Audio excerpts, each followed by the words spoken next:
Hello there ladies and gentlemen, I'm Paul TX14 Walsh, welcoming you to an all new World of Warships gameplay today on our channel. In this episode we're sailing out in the Tier 6 Japanese aircraft carrier known as the Ryujo, in a Tier VII Domination game on the map Shards. The focus of this gameplay will be on my first impressions of using the Air Superiority Flight Control for a Japanese aircraft carrier, which starts at Tier 6 with the Ryujo. Now for reference, compared to the strike package, you effectively halve your strike potential, or you take away a torpedo bomber squadron and a dive bomber squadron, and you triple your fighter potential, now having 3 fighter squadrons rather than the 1 of the strike package. My opponent by comparison is running the stock flight control for the Ryujo, but already that has the superior strike potential, having 2 dive bomber squadrons to R1, and then only 1 torpedo bomber squadron and 1 fighter squadron. But you can already see there's going to be a contrast between the way I intend to play and the way my opponent is going to have to play. And therefore this forms the contrast between the 2 types of flight control. When in the opening stages of the game, my emphasis will be on providing as much vision to my teammates as normally I would in a carrier, but on top of that, creating a screen of fighters which prevents my opponent from being able to push into our territory to provide spotting for their team, and on top of that being able to strike ships early on. Because if I can set up that barrier, it means it's going to be very difficult for my opponent to be able to hit particular ships, but on top of that it'll be very difficult for the enemy team to know the positions of our team's main ships, or even our destroyers. Now I'm sending 1 fighter squadron towards Bravo, the logic being that's the central objective, the one we can provide the greatest vision out of, and I'm sending a 2nd squadron towards Charlie, the furthest objective closest to the enemy team, and destroyers will typically rush towards there, and then our 3rd fighter squadron will go between the 2 objectives rather than to Alpha, because it's not going to provide a net benefit as such around Alpha, whether 2 destroyers pushing there rather rapidly, and also got Shores going for backup in terms of anti-aircraft suite. Now we have spotted the enemy aircraft, we haven't spotted all the squadrons yet, so we don't know whether they're using a particular flight control, although we can see they've got 2 dive bombers, so that would indicate that they're potentially running the stock flight control. In the meantime, over at Charlie, we spotted 2 destroyers and forced them to go to smoke, so that way they can take the objective without being hit continuously, so we made them use up a consumable, and having spotted the Gnevny on Bravo, we can now start to think about how we can utilise our strike potential. Because whilst it may be limited, we can still use it in the fashion we would use the Independences, our American equivalent at Tier 6, how that ship's strike potential could be used with the singular squadrons, albeit we have 2 less planes per squad. Now we're going with our dive bombers initially to try and reset the Gnevny and also do a limited amount of damage. Let's see if they can hit the target. Unfortunately we only get an incapacitation, but we do get a reset on their capture progress, and now we bring in the torpedo bombers. And only having 1 squadron, we do not have the ability to cross drop, meaning that we have to anticipate the path of the enemy Gnevny and try to manual drop on the path. Can we do it? Let's find out.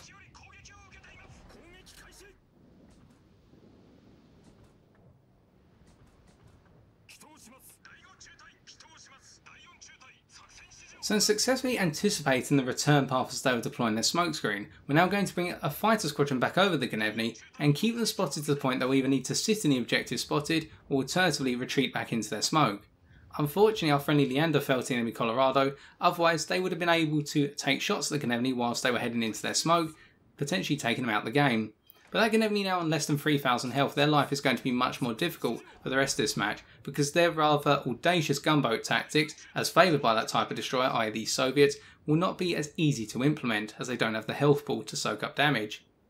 In return, we've been providing a good amount of spotting, but it's now time for us to move our fighters away from the northeastern corner. And the reason I'm doing this is twofold. Firstly, having lost a good number of planes, we can see that the AA presence is building up in the northeastern corner for the enemy team. But secondly, I now want to invite my opponent to bring their planes on. They've already used the window that's been provided over Alpha to attack our shores with their torpedo bomber squadron, albeit they're going to lose that squadron due to a stray from one of our fighters.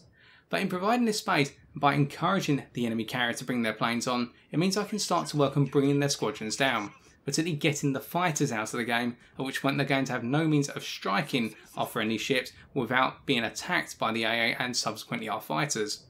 In bringing our planes back over Bravo, we can see the enemy Akatsuki pushing across the objective, where they're keeping that AA active as they go to a smoke, and we are forcing them to effectively use up a smoke generator consumable to take the objective.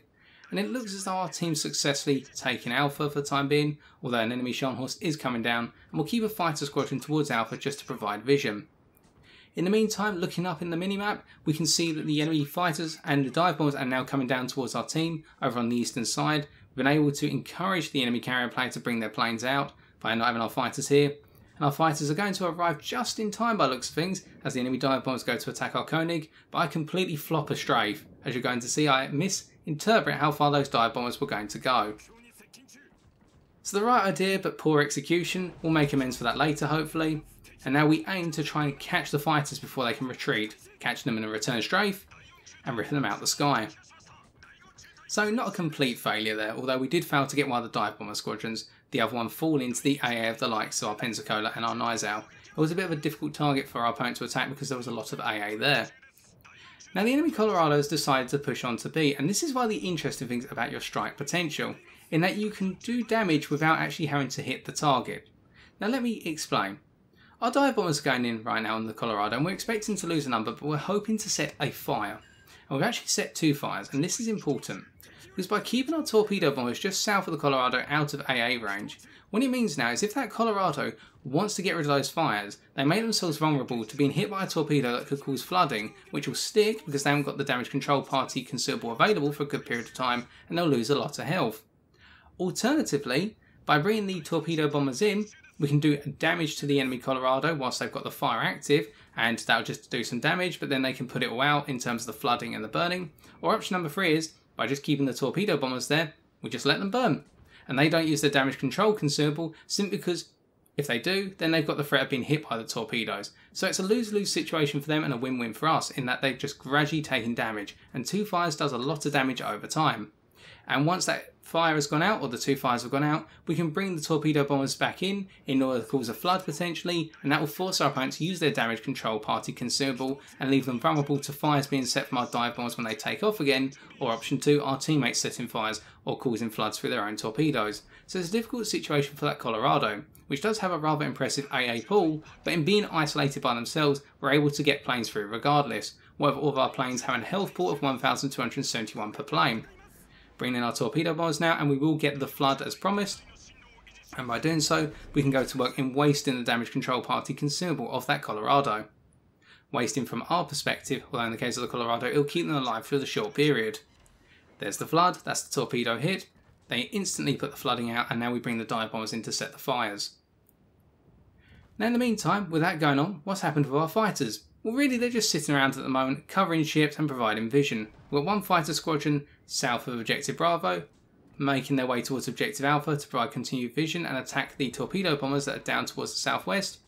Another fighter squadron's over our friendly Budioni up in the northeast, and our other fighter squadron number 3, is rearming at the moment.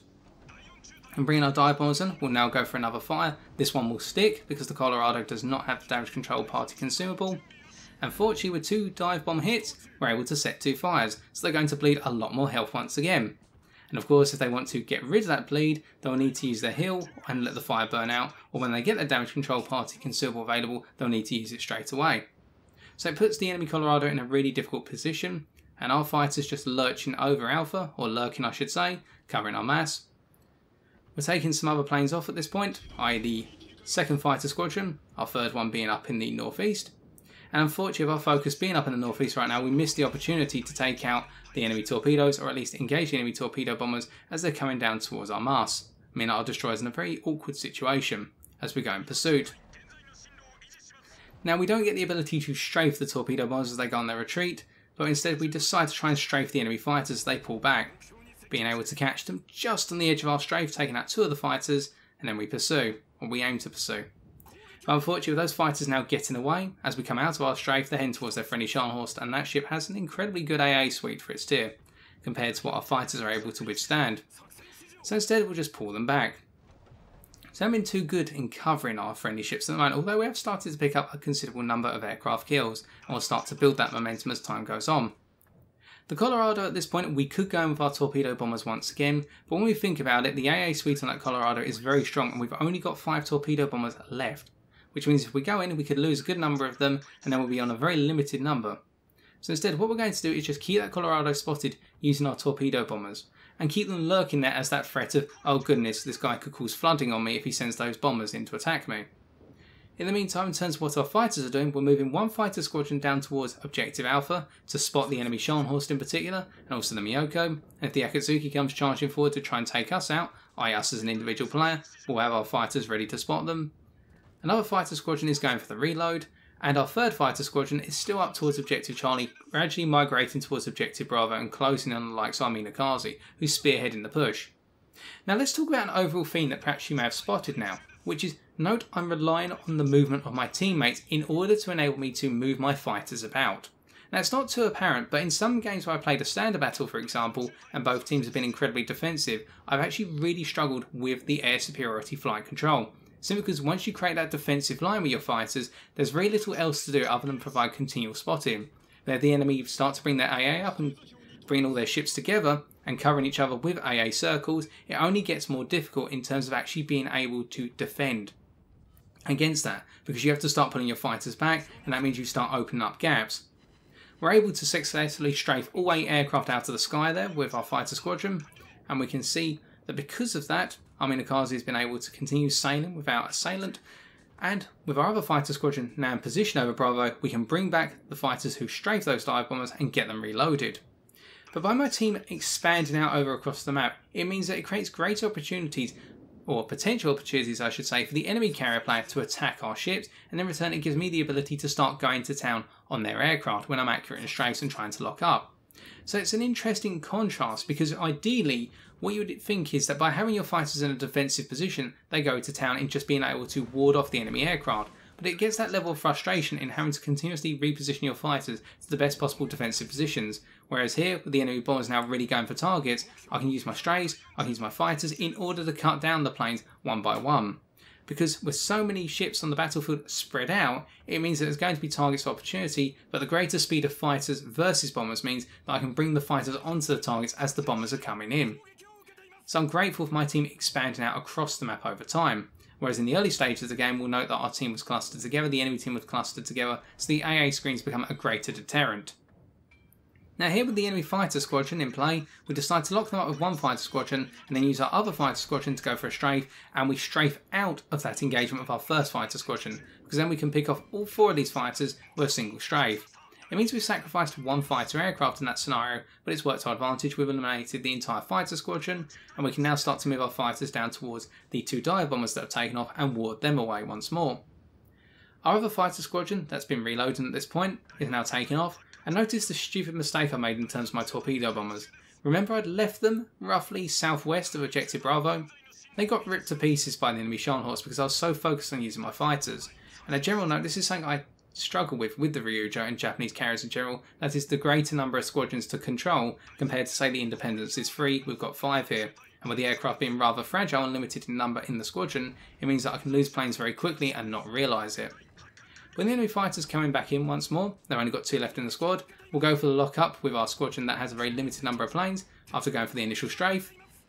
In fact, the strafe was enough, and then we run out of ammunition with that fighter squadron, and we've still got a fighter squadron sat over Alpha right now in order to deter the incoming torpedo bombers, or just go charging towards them and go to rip them out of the sky. Dive bombers made it through, but we'll go for the strafe here on the torpedo bombers, and that'll be enough to eliminate them. Nothing those torpedo bombers can do now, evasive manoeuvres aren't going to save them. And then we go for the finalising strafe on the dive bombers as they try to land, get them out of the sky. Unfortunately, it means our fighter squadrons run out of ammunition, but that's a lot of planes eliminated now, 33 in total. That's pretty much the vast majority of that enemy carrier strength gone. They've only got a limited number left, with a maximum hangar capacity, if I remember correctly, of 48. With the enemy Scharnhorst, meanwhile, on Bravo, and we're only having 1 torpedo bomber left, there's very little we can do in terms of strike, and this is where it comes down to that focus of using the fighters to the maximum possible advantage. So as I've lost my strike potential pretty much completely now, all I can do is eliminate any other aircraft that appear, and on top of that provide the spotting that's required for my teammates to succeed, where it be putting planes over the top of friendly ships in order to spot round corners, spot ahead, and alternatively put my planes over enemy ships in order to take out catapult fighters and spotting aircraft, as we're now starting to do against the Miyoko. Anything to limit the enemy's presence in the sky really comes into play and provide our team with that additional intelligence. But it becomes a little bit frustrating the fact there's very little you can do at this point, and you'll see that I'm sort of winding down in terms of the number of actions I'm making and just looking for enemy ships to spot, reloading my fighters time and time again. Got 2 fighter squadrons on the reload at the moment. They'll be taken off in the near future. And with our remnant fighter squadron, that's where we'll be providing the vision. Noting there's only 1 dive bomber squadron still alive. The Ryujo is about to fall, so that dive bomber squadron becomes irrelevant. And with our remnant torpedo bomber, we're going to go for the attack on the enemy Miyoko potentially. Although it doesn't look so in this case. Instead, we'll just keep our fighters towards the Miyoko to keep them spotted, as unfortunately our Nizao falls to the torpedoes of the Miyoko. That really wraps up the game, and we can see that over time it's become a very heavy focus on using the fighter squadrons. We're very grateful to our team for expanding out and therefore giving the enemy carrier the greater number of opportunities to strike our team's ships, and therefore we can bring our fighters into play, surely because of their speed and their number. But it's an odd picture in the fact that because we've been so focused on our fighters, our strike potential has, to some extent, been exploited in terms of dealing damage to the enemy Colorado and dealing damage to Gnevny at the start, but it's been awkward to manage because one minute we're having to focus so heavily on our fighters we forget about our strike potential, in this case to some rather dire consequences, and on the other hand when we try to use that strike potential we need to get so much out of it that we forget about our fighters and therefore we lose focus on them and we lose a number of them. And of course over time I can improve my technique, but this is personally why I do not run the Air Superiority Flight Controls on my Japanese carriers at the moment, simply because I personally feel that going for the strike package makes me respect my planes more and means I don't become lost as much in managing the 2 different types of aircraft, or 3 different types if you count them all individually, but I say strike and fighter. So now just spotting the Miyoko, this will wrap up the game with our Sims going toe to toe against the Miyoko, using the smoke screen to conceal their approach. And obviously having our fighters there means that the Miyoko is spotted despite the Sims going to its smoke until the Miyoko gets close enough to spot through the smoke. But we're just going to let this game resolve itself. So a gradual push towards victory in the end, we can see that our battle performance consisted of a total damage output of 58,154 HP. Coming on to the team scores, we can see that we came second on our team in terms of base experience earned, picking up 1,652. But in terms of the aircraft destroyed category, we definitely topped our team and downed more aircraft than our team combined, with a grand total of 39, which is what we would expect from running the Air Superiority Flight Control. And that was our main role throughout the course of this game, first and foremost eliminating enemy aircraft and catching them out by bringing them onto our ships where the greatest concentrations of AA were, alternatively into situations where they may have been able to get off their strike, but then as they go to retreat, being caught out by our fighters. And whilst we were sloppy in the execution of a number of interceptions, on the whole I think we managed it decently, although there's much to improve. Although note at the same time we didn't pick up any kills, although we did inch a couple of enemy ships towards death, such as the Gnevny and the enemy Colorado, and this really goes to demonstrate the lack of overall strike power you have with the Air Superiority Flight Control compared to the Strike Flight Control. Coming on to our detailed report, we have 2 items to note here which both focus heavily on the idea of using our planes to spot the enemy team. The first is the number of warships spotted, 8 out of a possible 12. This serves to highlight how we achieved our aim of spotting the enemy team's positions straight from the start of the match, moving our fighters to Bravo and Charlie, and if we moved our 3rd squadron towards Alpha, perhaps we could have pushed this number up to 10 or higher. The second item, a little bit further up on our screen, is the damage caused upon our spotting of 56,780. This goes to show that by using our planes, our team were able to deal considerable damage, i.e. a cruiser and a half's worth, if not a little bit more, to the enemy team, and that may have helped put some ships out of the game. And finally, coming on to credits and experience earned, we can see that after additions and deductions, we walked away with 210,831 silver credits and 6,270 commander experience. To conclude, if I had to summarise my experience of using the Air Superiority Flight Control for a Japanese aircraft carrier today, it would be in the phrase Killjoy. Simply put, whereas with the strike package your focus is very heavily on using your strike squadrons in order to overwhelm individual enemy ships, here the focus is particularly on using your fighter squadrons in order to overwhelm the enemy carrier player, as they try to use their aircraft to strike your team and try to gradually provide spotting for their team.